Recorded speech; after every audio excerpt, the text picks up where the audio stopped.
When the infant Israelis finished beating back the Arabs' attack against incredible odds and suffering incredible losses, their borders were considerably plumper. The Armistice Agreement of 1949 gave Israel the Gaza Strip, the entire area between Galilee and the Mediterranean, a more robust buffer around Tel Aviv in its midsection, including, most significantly, the southern outskirts of Jerusalem. These were the borders to which the UN demanded Israel withdraw following the Six-Day War in June 1967, which is Resolution 242. The Israelis politely declined to do so. So back to our prophetic scenario. The Antichrist gets the UN to confirm Resolution 181, which was never abrogated, by the way, or perhaps 242, a scenario I find even more likely, since Muslim rhetoric of late has seemed to fixate on the terms of that resolution, which, unlike 181, the Israelis never agreed to. He shoehorns Israel back into their former skinny little country and turns Jerusalem back into an international city. But to sweeten the poison for the Jews, he sees to it that they are given the go-ahead to rebuild their temple next to the Dome of the Rock on the Temple Mount. I find it instructive indeed to examine the actual text of UN Security Council number 242. It seems to fit the Daniel 9:27 parameters like a glove. Several portions of this document are particularly interesting, but I'll read it in full. UN Security Council Resolution number 242, dated November 22nd, 1967.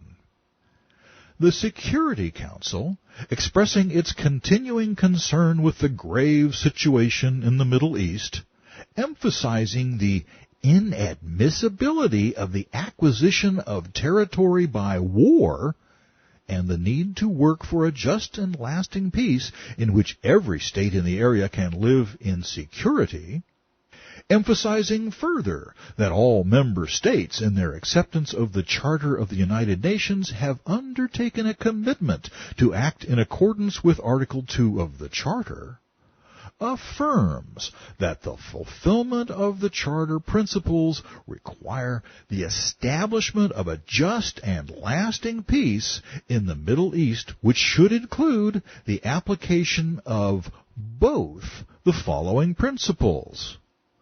First, withdrawal of Israeli armed forces from territories occupied in the recent conflict, and second, termination of all claims or states of belligerency and respect for and acknowledgement of the sovereignty, territorial integrity, and political independence of every state in the area, and their right to live in peace within secure and recognized boundaries, free from the threats or acts of force.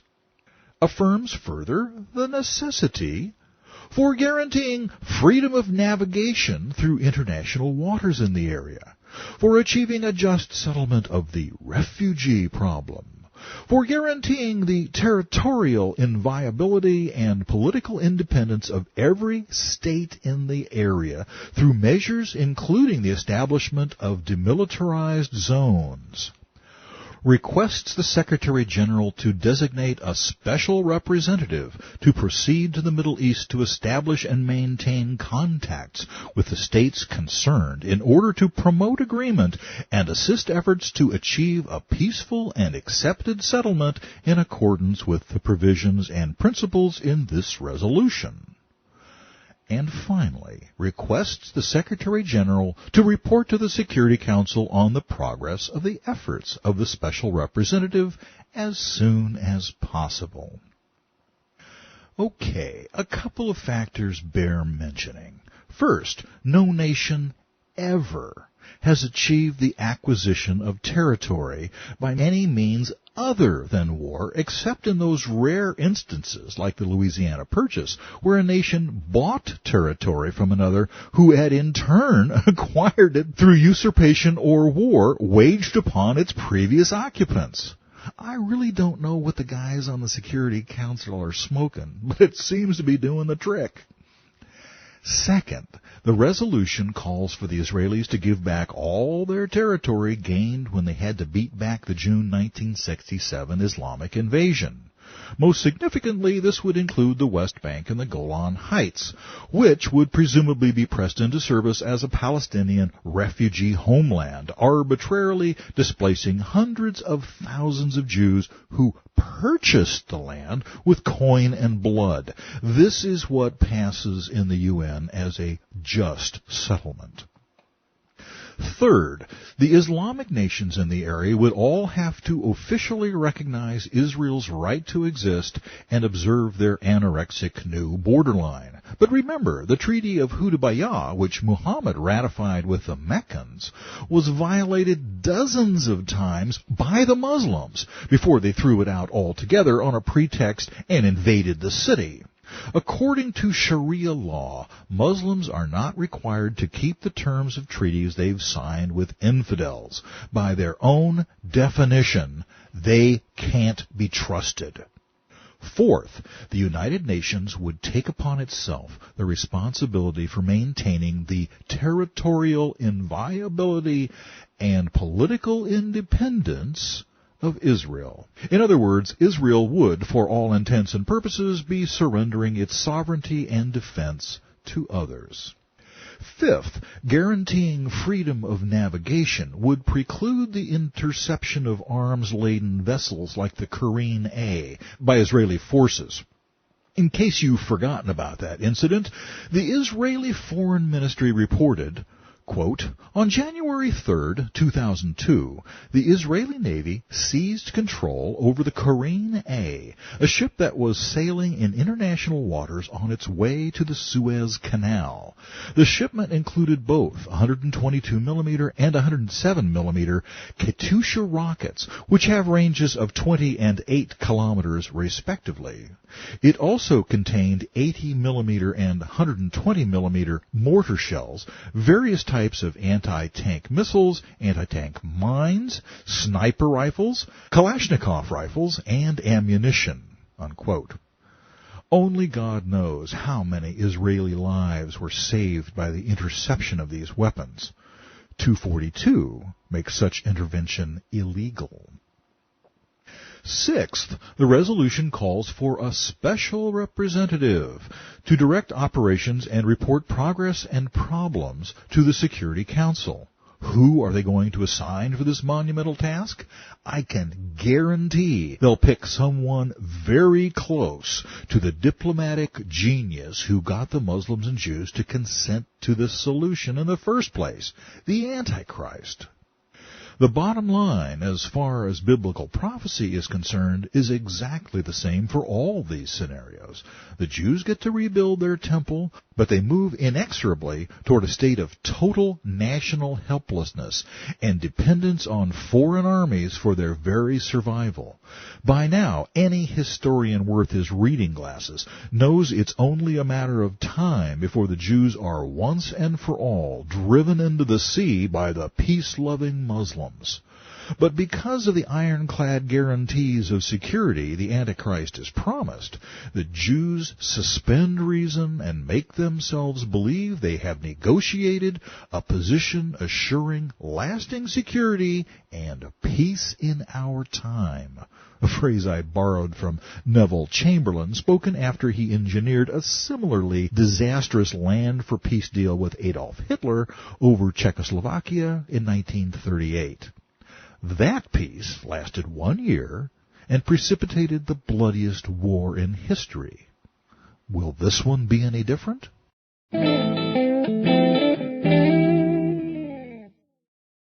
The tribulation, then, begins with a harbinger of a bright new tomorrow, a rider on a white horse. A peace treaty that promises to end the strife in the Middle East is brokered by the charismatic new European leader, and the whole world breathes a sigh of relief.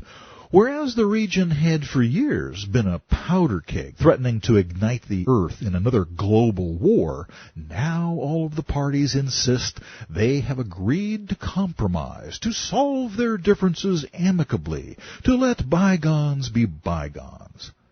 And this time, everyone is convinced that the peace will stick. Peace and safety are at hand. The ripple effect is immediate. No longer worried by threats of Islamic terrorism, stock markets soar. Consumer confidence reaches the highest levels in years.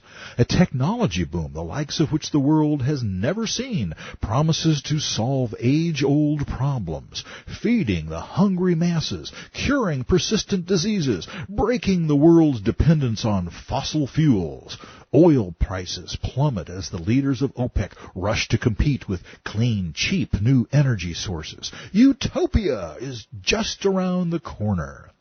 A new spirit of cooperation begins to permeate all facets of society, not just in the West, but worldwide. Neighboring nations formerly at odds with each other spontaneously use the Jerusalem model as a starting point towards solving their own differences. Peace is breaking out everywhere. With the evangelical fundamentalist Christians gone and the Muslims appeased, the world's religions suddenly find they have far more in common than they previously thought. A worldwide ecumenical council is convened in where else? Jerusalem, where all of the world's religions agree to respect and even support each other.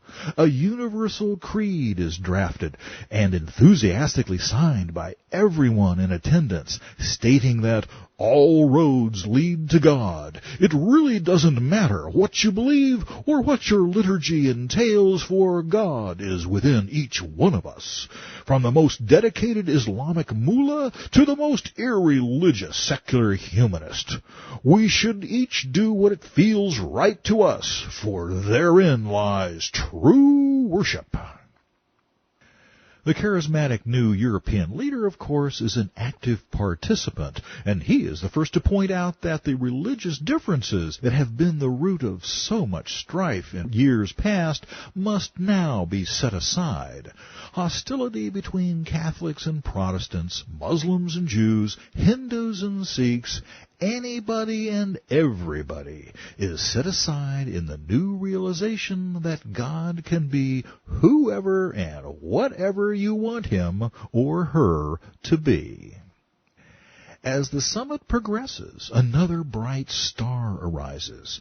The host/moderator of the council is a secular Jew who emerges as the most respected religious thinker on earth. Through diplomacy and tact, this man teaches the world's top religious leaders how to think and act as one, how to appreciate their points of commonality and live in peace with their differences. The new mantra is tolerant diversity.